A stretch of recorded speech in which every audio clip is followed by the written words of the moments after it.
Okay, good morning everyone. Today we shall be studying Triple EM, that is Electrical and Electronics Engineering Materials. This is one of your core subjects.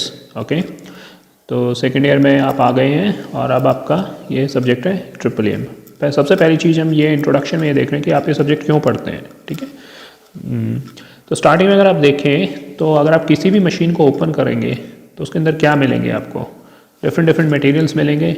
Materials मतलब धातु लगे होंगी, वो किस type से होगी। I am talking about electrical machines, कोई भी इलेक्ट्रिकल मशीन, मोटर, कोई भी आप इवन के बल्ब देख लीजिए, किसी भी चीज़ के अंदर आपको क्या मिले, मटेरियल्स मिलेंगी। वो मटेरियल्स आपकी किस टाइप की हो सकती हैं, या तो मटेरियल कंडक्टर होगी, ठीक है, या वो मटेरियल इंसुलेटर होगी, या फिर वही मटेरियल क्या हो सकती है आपकी सेमी कंडक्टर हो सकती है, जिसमें आईसी आपकी चिप्स लगी होती हैं, जो इलेक्ट्रॉनिक्स टाइप की चिप्स होती हैं आपकी।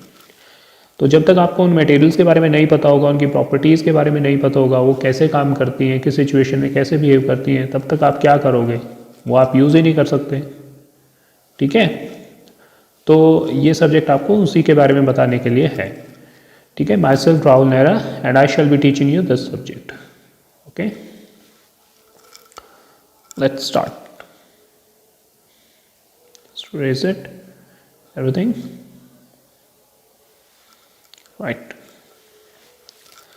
सो सबसे पहले हम यूनिट 1 से स्टार्ट करेंगे और मैं यूनिट वाइज आपको लेक्चर्स देता जाऊंगा, आप उनको देखते जाइए और जो डाउट्स होंगे हम आपकी क्लासेस में ले लेंगे वो डाउट्स। ठीक है, ऑनलाइन अगर क्लास लगेगी तो ऑनलाइन डाउट्स ले लेंगे, अगर ऑफलाइन आपको इनवाइट किया जाता है कॉलेज के अंदर तो आप वहाँ अपने डाउट्स क्लियर कर सकते हो। Okay, so let's start.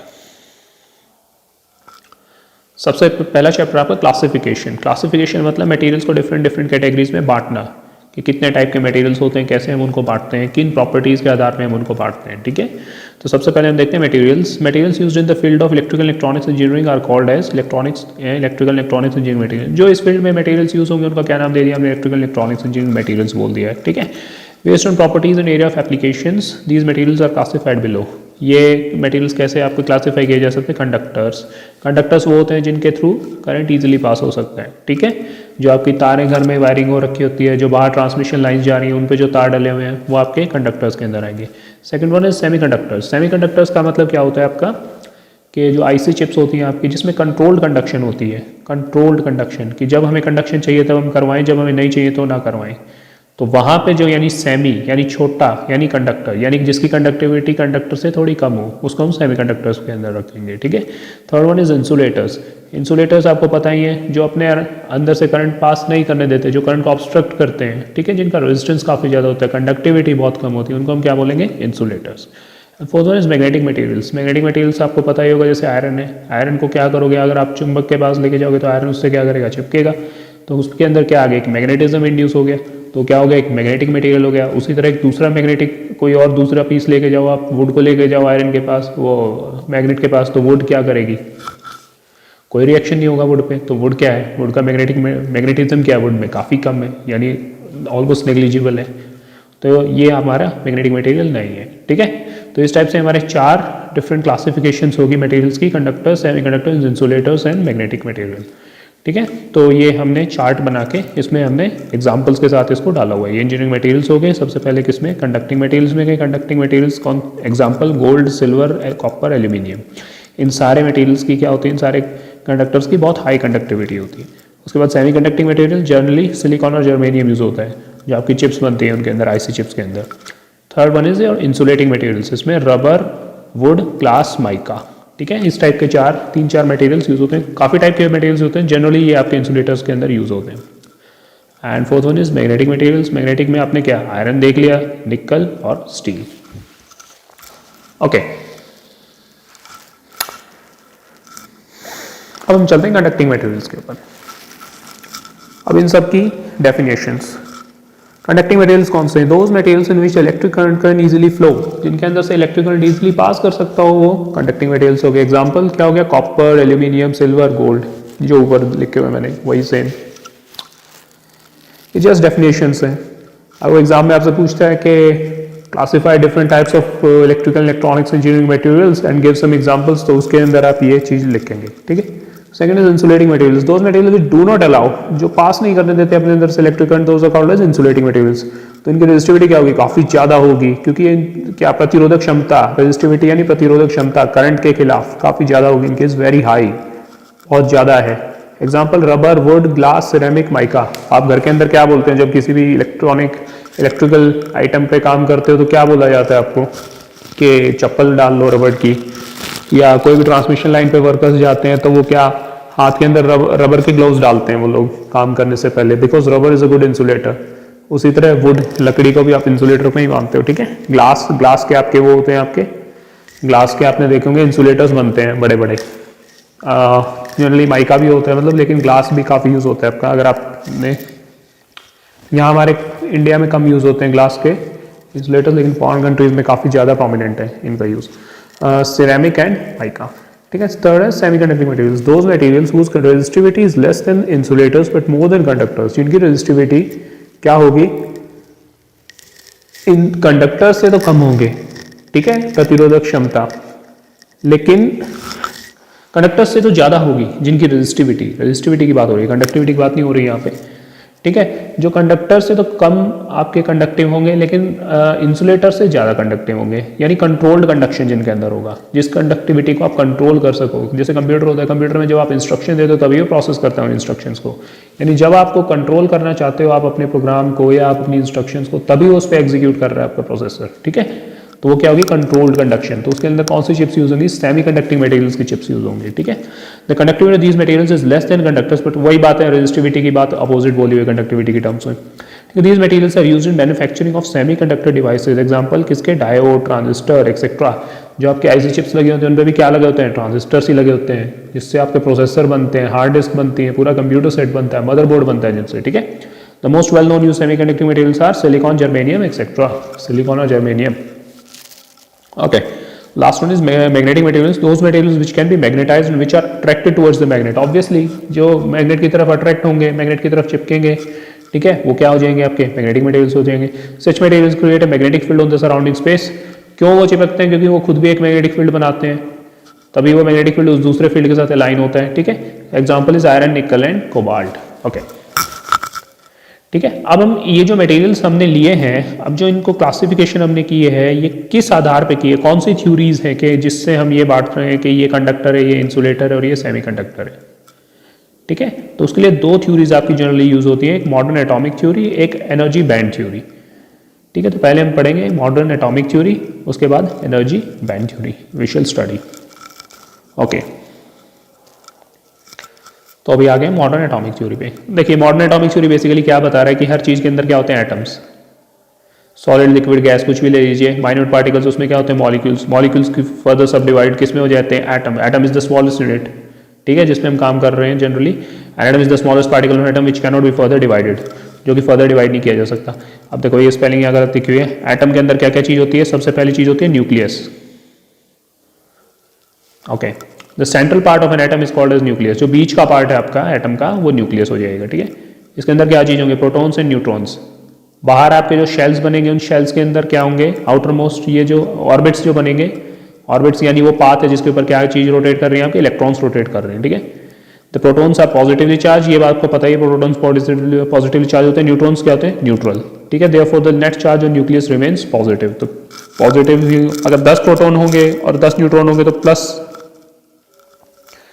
10 charge हो जाएगा इसके अंदर, ठीक है। 10 ई यूनिट होती है चार्ज की, इसके अंदर जितना चार्ज इलेक्ट्रॉन पे उतना ही प्रोटॉन पे होता है। 1.6 × 10⁻⁻⁹ coulomb, I think all of you know this, ठीक है। Net charge on nucleus remain positive. अब हम आते हैं एक्स्ट्रा न्यूक्लियस। एक्स्ट्रा न्यूक्लियस जो पोर्शन न्यूक्लियस से बाहर है, जो न्यूक्लियस से बाहर लाई कर रहा है, जो न्यूक्लियस के अंदर नहीं है, ठीक है। Outer most part of an electron around the atom is extra nucleus, it contains electrons only. इसके अंदर क्या होते हैं, सिर्फ electrons. Electrons revolve around the nucleus in specific orbit, एक स्पेसिफिक ऑर्बिट में घूमेंगे, यानी इस ऑर्बिट में घूम रहा है तो इसी ऑर्बिट में घूमेगा इलेक्ट्रॉन, फर्स्ट ऑर्बिट में घूम रहा है तो इसी में घूमेगा, ठीक है। The number of electrons in any orbit is given by 2n² where n is the number of orbit from the nucleus. अब देखिए स्टार्टिंग में जो n होगा, अगर आपका फर्स्ट ऑर्बिट है उसके अंदर कितने इलेक्ट्रॉन्स होंगे, n = 1 डालो तो 2 × 1 का स्क्वायर, इस फॉर्मूले के अकॉर्डिंग n को मैंने क्या रख दिया, 1 रख दिया यहाँ पे। तो 2 × 1 का स्क्वायर कितना 1, 2 × 1 कितना 2, तो यानी फर्स्ट ऑर्बिट में कितने इलेक्ट्रॉन्स होंगे मेरे पास 2। ये बात ठीक है, क्लियर है? ओ जस्ट अ मिनट,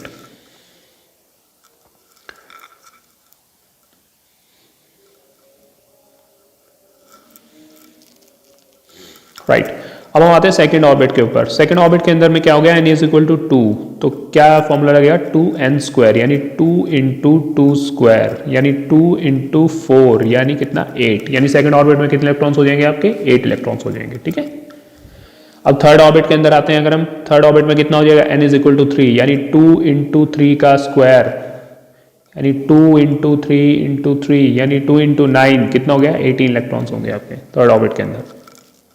ठीक है, ये जस्ट एक फॉर्मूला है जिससे पता चलता है हमें किस पर्टिकुलर ऑर्बिट के अंदर कितने इलेक्ट्रॉन लाई कर रहे हैं। ठीक है, अब इसका यूज कैसे होगा इस फॉर्मूले का और इसकी हेल्प से हम क्या कर सकते हैं वो हम नेक्स्ट स्लाइड के अंदर देखेंगे आपका। ठीक है, ओके, देखो अब हम क्लासिफिकेशन कर सकते हैं कंडक्टर, इंसुलेटर और सेमीकंडक्टर के on the basis of atomic structure.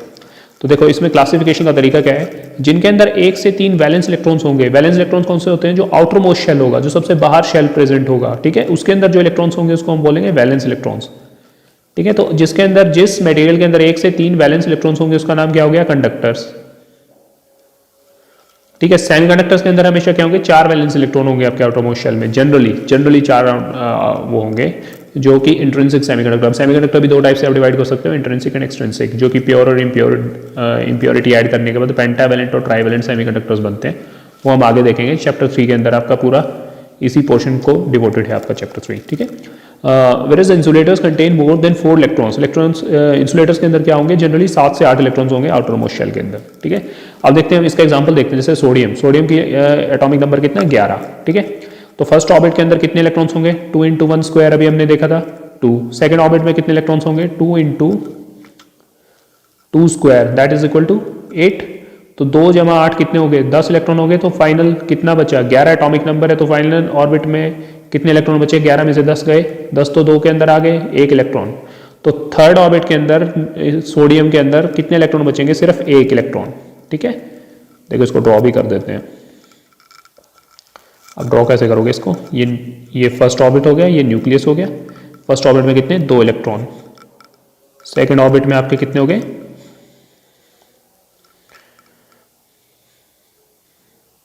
8 electron. और फाइनल ऑर्बिट में कितना हो गया, 1 इलेक्ट्रॉन। तो 1 इलेक्ट्रॉन जब इसके आउटर मोस्ट ऑर्बिट में पड़ा है, तो जनरली हमें पता है कि मतलब हर शेल क्या करता है, स्टेबल होने की कोशिश करता है। तो ये 1 इलेक्ट्रॉन क्या करेगा, सोडियम लूज करेगा। ठीक है, जैसे ही इलेक्ट्रॉन लूज करेगा तो इलेक्ट्रॉन कहाँ जाएगा, आपका फ्लो करना स्टार्ट कर जाएगा, फ्री हो जाएगा, यानी न्यूक्लियस के इन्फ्लुएंस से दूर चला जाएगा। अब न्यूक्लियस इसको अट्रैक्ट नहीं कर रहा। अगर न्यूक्लियस अट्रैक्ट नहीं कर रहा है इस इलेक्ट्रॉन को, तो इलेक्ट्रॉन फ्री हो गया। अगर फ्री हो गया तो इसको ऊपर थोड़ा सा भी अगर पोटेंशियल अप्लाई होगा, थोड़ी सी भी फोर्स अगर अप्लाई होगी, तो इलेक्ट्रॉन कैसे बिहेव करेगा आपका, बताओ कैसे बिहेव करेगा, खुद सोचो।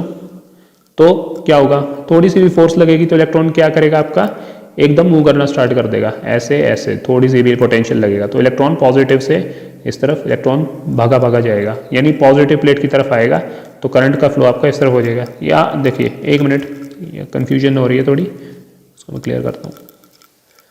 देखो ये होती है अपने पास बैटरी। बैटरी के 2 टर्मिनल्स होते हैं, एक पॉजिटिव टर्मिनल, एक नेगेटिव टर्मिनल।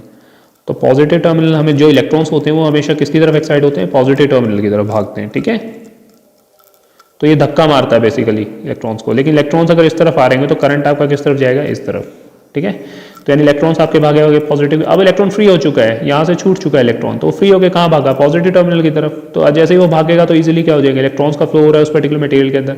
अगर उसी तार की जगह जो कंडक्टर मैंने लगा रखा है जिसके अंदर 1 वैलेंस इलेक्ट्रॉन फ्री था, उसकी जगह मैं इंसुलेटर लगा देता, तो क्या होता है, उसके पास फ्री इलेक्ट्रॉन ही नहीं है, तो वो इजीली क्या करेंगे, वो पॉजिटिव टर्मिनल की तरफ नहीं भागेगी, तो इंसुलेटर क्या करेगा, इजीली करंट को कंडक्ट नहीं करेगा।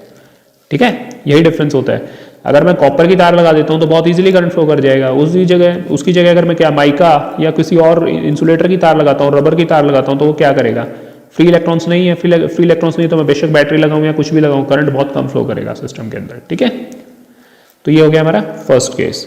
अब हम चलते हैं सेकेंड केस पे। ओके, और silicon and germanium. Silicon and germanium का क्या होता है, सिलिकॉन का इसके अंदर होते हैं 4 valence electrons outermost shell के अंदर आपके। ठीक है, ये थर्ड चैप्टर के अंदर आपको मैं बेसिकली डिटेल्स में बता पाऊंगा सिलिकॉन एंड जर्मेनियम, जिसमें हम इसको पूरा इसके एटॉमिक नंबर को करके कैलकुलेट, उसके बाद उसके साथ पढ़ेंगे। 14 होता है इसका atomic number, as far as I remember 14 है या फिर 6 है, आई डोंट रिमेंबर एग्जैक्टली, वो हम आपको चैप्टर 3 में बताएंगे। ठीक है, और जनरली अभी आप ये याद रख लो कि कंडक्टर के अंदर 1 से 3 वैलेंस इलेक्ट्रॉन होते हैं, इंसुलेटर सेमीकंडक्टर के अंदर 4 वैलेंस इलेक्ट्रॉन होते हैं और इंसुलेटर के अंदर 7 से 8 इलेक्ट्रॉन्स होते हैं, ठीक है। इनकी जो बाकी की डिटेल्स होंगी वो मैं आपको बाद में बताऊंगा। चैप्टर्स जो आगे होंगे, ये तो स्टार्टिंग के अंदर हम जस्ट क्लासिफिकेशन कर रहे हैं, ठीक है। जैसे जैसे आगे बढ़ेंगे हम लोग तो उस क्लासिफिकेशन को डिटेल में पढ़ते जाएंगे। कंडक्टर्स को अंदर से डीपली पढ़ेंगे, इंसुलेटर्स को डीपली पढ़ेंगे, सेमीकंडक्टर्स को पढ़ेंगे, तो वहाँ उनका एटॉमिक नंबर भी आएगा, उनकी वैलेंसी भी आएगी, सब कुछ आएगा, तो वहाँ पे हम इसको डिस्कस करेंगे, ठीक है। हम चलते हैं एनर्जी बैंड थ्योरी के ऊपर। ये फर्स्ट थ्योरी थी हमारी, क्या थी, एटॉमिक थ्योरी, कि एटम के लेवल पे जाके हम ये देखेंगे कितने इलेक्ट्रॉन किस चीज़ के अंदर लाई कर रहे हैं और उसके बेसिस पे क्लासीफाई करें कंडक्टर्स, इंसुलेटर्स और सेमीकंडक्टर्स में। अब हम चल रहे हैं किस चीज़ पे, एनर्जी बैंड थ्योरी, ठीक है। अब ये थ्योरी क्या बोलती है, इससे हम कैसे क्लासीफाई कर सकते हैं मटेरियल्स को कंडक्टर, इंसुलेटर और सेमीकंडक्टर में। देखिए, in a single isolated atom the electrons in each orbit have definite energy associated with it, but in case of solids all atoms are close to each other. देखिए, single अगर isolated atom पड़ा है तो उसके अंदर क्या है, ये प्रोटॉन न्यूट्रॉन पड़े न्यूक्लियस में, इसके चारों तरफ बेचारे अपने इलेक्ट्रॉन्स घूम रहे हैं कंसिस्टेंटली, वो उनको कोई फर्क ही नहीं पड़ता आसपास कोई भी है या नहीं है, ठीक है। लेकिन सॉलिड्स के अंदर क्या होता है, एटम्स जो होते हैं बड़े पास पास होते हैं, सॉलिड्स के अंदर क्लोजली मतलब पैक्ड होता है, डेंस होता है ना एटम आपका सॉलिड मटेरियल। गैसेस में क्या होता है, मॉलिक्यूल्स दूर दूर होते हैं, एटम्स दूर दूर होते हैं, ठीक है। तो जब पास पास है सॉलिड्स के अंदर तो क्या होगा, ये एक और एटम पड़ा है, एक और एटम पड़ा है, तो इसके अंदर भी इलेक्ट्रॉन्स है, आउटर मोस्ट ऑर्बिट में इसके भी इलेक्ट्रॉन्स हैं, तो सारे ऑर्बिट क्या है, इस पर्टिकुलर इलेक्ट्रॉन को ना सिर्फ इसका न्यूक्लियस खींच रहा है बल्कि इनके न्यूक्लियस भी खींच रहे हैं, ठीक है, समझ रहे हो। इनके न्यूक्लियस का भी इफेक्ट पड़ रहा है इस पर्टिकुलर इलेक्ट्रॉन के ऊपर, क्योंकि ये भी तो पॉजिटिवली चार्ज है, ये भी तो पॉजिटिव चार्ज, इसकी भी कुछ फोर्स ऑफ अट्रैक्शन होगी, यहाँ से भी फोर्स ऑफ अट्रैक्शन होगी, यहाँ से कुछ फोर्स ऑफ रिपल्शन होगी, तो कई फोर्सेज उस पर एक्ट कर रही हैं उस पर्टिकुलर इलेक्ट्रॉन पे जो कि आउटर मोस्ट शेल के अंदर घूम रहा है, ठीक है। तो when two single or isolated atoms are bring close to each other, then the outermost orbit electrons of two atoms interact or share with each other. The electrons in the outermost orbit of one atom experience an attractive force from the nearest or neighboring nucleus. यही जो वही बात है जो मैंने बताई है, ठीक है, आप इसको पढ़ोगे डिटेल में। Due to this, the energy of the electrons will not be in the same level. The energy level electrons are changed to a value which is higher or lower than the original energy level. तो इसकी वजह से क्या होगा कि जो energy level है इन particular electrons का, इन सारे इलेक्ट्रॉन्स का, जो कि आपस में एक दूसरे के न्यूक्लियस के इन्फ्लुएंस में प्लस इलेक्ट्रॉन्स के इन्फ्लुएंस में है, तो उससे क्या होगा कि अगर उनके ऊपर उनका जो एनर्जी लेवल है, अगर वो सिर्फ खाली पड़े होते, सिर्फ तो एक ही होता एटम, आइसोलेटेड एटम होता, तो उससे उसका एनर्जी लेवल अलग हो जाएगा, ठीक है। वो एनर्जी लेवल नहीं होगा, उसका कुछ और ही एनर्जी लेवल होगा, ठीक है, उसका कुछ और ही एनर्जी लेवल होगा, क्योंकि उसके ऊपर कई फोर्सेस लग रही हैं, और जब फोर्सेस लगती हैं तो वो क्या करती है, एनर्जी को बढ़ाने या घटाने का काम करती है। तो एवरेज तौर पे उन एटम्स का जो एनर्जी लेवल होगा वो डिफरेंट होगा, जो कि अगर वो आइसोलेटेड पड़े होते, अकेले पड़े होते तो, ठीक है। तो उससे आपके एनर्जी बैंड थ्योरी किस में आई, इफेक्ट पे आई थी, उस चीज से एनर्जी बैंड थ्योरी को मतलब स्टार्टिंग में ली थी आपकी, जो पैदा हुई थी आपकी एनर्जी बैंड थ्योरी, ये जो कॉन्सेप्ट, ये थ्योरी जो दी गई थी, ठीक है। The electrons in the same orbit exhibit different energy levels, the grouping of the different energy levels is called as energy band. तो जो इनकी ग्रुपिंग कर रखी है इन एनर्जी लेवल्स की, जो इलेक्ट्रॉन्स की है, जो पर्टिकुलर एनर्जी लेवल के अंदर लाई कर रहे हैं, उसको हम बोलते हैं एनर्जी बैंड, ठीक है। How the energy levels of inner orbit electrons are not much affected by the presence of neighbouring atoms. जो अंदर जो ऑर्बिट्स हैं, अंदर जो इलेक्ट्रॉन्स घूम रहे हैं, उनके ऊपर कोई खास इफेक्ट नहीं पड़ेगा, क्योंकि वो तो क्या है, उसके भी अंदर ही है, उसके भी अंदर ही है। देखिए, ये जो इलेक्ट्रॉन है इसके ऊपर कोई खास इफेक्ट नहीं पड़ेगा, जो आउटर मोस्ट में घूम रहे हैं वहां पे आपका इफेक्ट पड़ रहा है सारा का सारा सराउंडिंग एटम्स की वजह से, ठीक है। क्योंकि ये इलेक्ट्रॉन इसके पास में, ये तो वैसे ही दूर दूर है काफी, ठीक है। ऊपर आपके ये आउटर मोस्ट पे वैसे ही ऑर्बिट्स आ गए, ऑर्बिट्स के अंदर वैसे ही इलेक्ट्रॉन्स घूम रहे हैं, तो इनका इफेक्ट तो वैसे ही आपका क्या हो गया, कम हो गया। जो अंदर जो इलेक्ट्रॉन्स हैं तो उनके ऊपर ज्यादा इफेक्ट नहीं पड़ता, तो आउटर मोस्ट पे आपका ज्यादा इफेक्ट पड़ता है, ठीक है। तो वहां से आपकी एनर्जी बैंड थ्योरी एग्जिस्टेंस में आई थी इस कॉन्सेप्ट से। अब ये एनर्जी बैंड थ्योरी बोलती क्या है, अब हम वो देखते हैं, ठीक है। Let's see, right, okay, important energy bands in solids, right. There are a number of energy bands in solids, but 3 of them are very important. These 3 energy bands are important to understand the behavior of solids. These energy bands are valence band, conduction band और forbidden band और forbidden gap, ठीक है। 3 type के band use होते हैं आपके इसके अंदर, तो अभी हम वो देखेंगे, ठीक है। ये बैंड एनर्जी बैंड हो गया, ये कंडक्शन बैंड, वैलेंस बैंड, बीच में जो गैप होगा वो forbidden gap। सबसे पहले valence band, the energy band which is found by grouping the range of energy levels of the valence electrons और the outermost orbit electrons is called as the valence band. जो outermost shell के अंदर electrons पड़े हैं, जो उनका जो energy level है सारे इलेक्ट्रॉन्स का एवरेज तौर पे, वो क्या होगा आपका, कौन सा क्या बैंड बनेगा, वैलेंस बैंड। तो valence band is present below the conduction band, valence band हमेशा कंडक्शन बैंड से नीचे होगा, ठीक है। Electrons in the valence band have lower energy than the electrons in the conduction band. Obviously जब energy के ऊपर, तो ऊपर जितनी जाते जा रहे हैं एनर्जी बढ़ती जा रही है, तो जो वैलेंस बैंड कंडक्शन बैंड से नीचे लाई कर रहा है, तो इलेक्ट्रॉन्स जो वैलेंस बैंड में होंगे उनकी एनर्जी भी as compare to conduction band क्या होगी, कम होगी, ठीक है। Electrons present in the valence band are loosely bound to the nucleus of atom, outer most orbit के अंदर है तो काफी दूर है न्यूक्लियस से, तो क्या होगा, लूजली बाउंडेड है, यानी उन पे न्यूक्लियस का ज्यादा इफेक्ट नहीं पड़ रहा, ठीक है। ये हो गया वैलेंस बैंड। अब हम आते हैं कंडक्शन बैंड की तरफ। The energy band which is formed by grouping the range of energy levels of the free electron, जैसे इलेक्ट्रॉन वैलेंस बैंड से फ्री होगा कहाँ भागेगा, कंडक्शन बैंड में। तो जो उनका एनर्जी लेवल होगा फ्री इलेक्ट्रॉन्स का, जो कि एग्जिस्ट कर रहे हैं एक सर्टेन एनर्जी लेवल पे, उसका नाम हमने दे दिया कंडक्शन बैंड, ठीक है। Generally the conduction band is empty, but when external energy is applied the electrons in the valence band jumps to the conduction band. Generally क्या होता है, कंडक्शन बैंड खाली पड़ा होता है, उसके अंदर इलेक्ट्रॉन्स नहीं होते, लेकिन जैसे ही आप एनर्जी अप्लाई करोगे, पोटेंशियल अप्लाई करोगे, टेम्परेचर बढ़ाओगे, तो इलेक्ट्रॉन्स क्या होगा आपका, वैलेंस बैंड से कहाँ भागेंगे, कंडक्शन बैंड के अंदर, ठीक है। Electrons in the conduction band है हायर एनर्जी, ऑब्वियसली जब ऊपर है तो हायर ही एनर्जी होगी कंडक्शन बैंड के अंदर जो इलेक्ट्रॉन्स है। Conduction band electrons are not bound to the nucleus of atom. ये जो कंडक्शन बैंड है वो फ्री हो चुके हैं, वो वैलेंस बैंड से छूट चुके हैं, तो अब उसके ऊपर न्यूक्लियस का इफेक्ट नहीं रहा, ठीक है। तो जैसे ही आप उसमें पोटेंशियल अप्लाई करोगे या कुछ करोगे तो वो एकदम कंडक्ट करना स्टार्ट कर देंगे, तभी तो वो जब कंडक्ट करना स्टार्ट करते हैं तभी तो उनका नाम क्या दे रखा है हमने, conduction band, because they are not bounded to nucleus in any way, ठीक है। Valence band electrons are loosely bounded to nucleus, ठीक है। So this is the difference between valence band and conduction band. Forbidden gap, the energy gap which is present between valence band and conduction band. जो valence band और conduction band के बीच में जो gap आ गया, जिसके अंदर कोई इलेक्ट्रॉन एग्जिस्ट नहीं कर रहा, उसका हमने नाम दे दिया forbidden gap, ठीक है। By separating these two energy bands is called as forbidden band और forbidden gap. Okay. थोड़ा तेज तेज मैंने बताया, अब हम इसको देखेंगे कंडक्टर्स, इंसुलेटर्स और सेमीकंडक्टर के टर्म्स में, ओके, राइट। देखिए अब सबसे पहले हम चलते हैं कंडक्टर्स के ऊपर।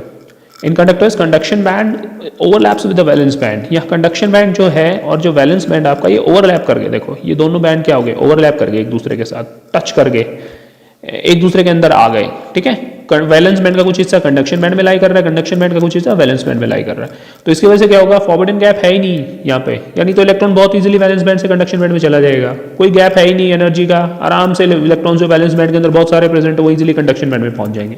तो जब इजीली पहुंच जाएंगे तो वो बहुत क्या होगा, और कंडक्शन बैंड में पहुंचने के बाद इलेक्ट्रॉन क्या हो जाते हैं, कंडक्ट करना स्टार्ट कर देते हैं, तो इजीली आपके इलेक्ट्रॉन्स कंडक्ट करना स्टार्ट कर देंगे। तो एनर्जी हमने यहाँ दिखा दी, ये कंडक्शन बैंड दिखा दिया, वैलेंस बैंड दिखा दिया, ठीक है।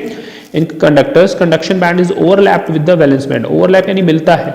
So large number of electrons can jump from valence band, तो बहुत सारे इलेक्ट्रॉन्स वैलेंस बैंड से कंडक्शन बैंड में इजीली जंप कर जाएंगे with the application of small potential difference. थोड़ा सा भी पोटेंशियल डिफरेंस मिल गया इनको, बैटरी मिल गया, थोड़ी सी भी टेम्परेचर बढ़ा दिया, कुछ भी एनर्जी मिल गई, तो इजीली वैलेंस बैंड से कंडक्शन बैंड में चले जाएंगे।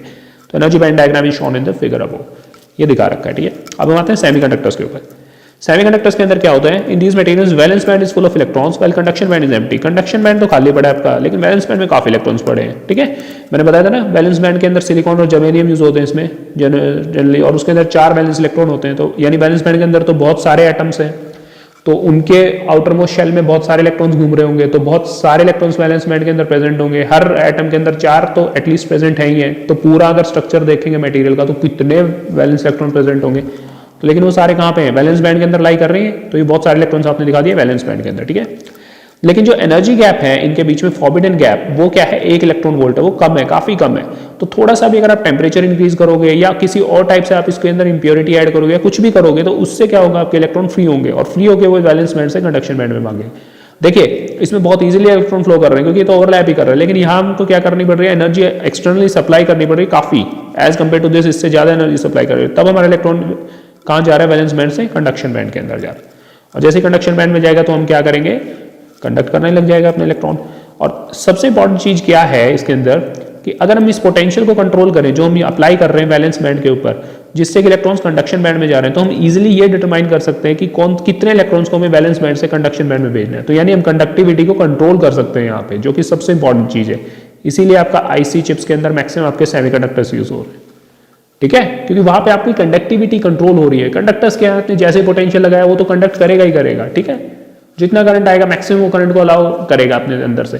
सेमीकंडक्टर क्या है कि कंडक्ट तो मैं करूंगा बट कंट्रोल्ड वे में कंडक्ट करूंगा, ठीक है।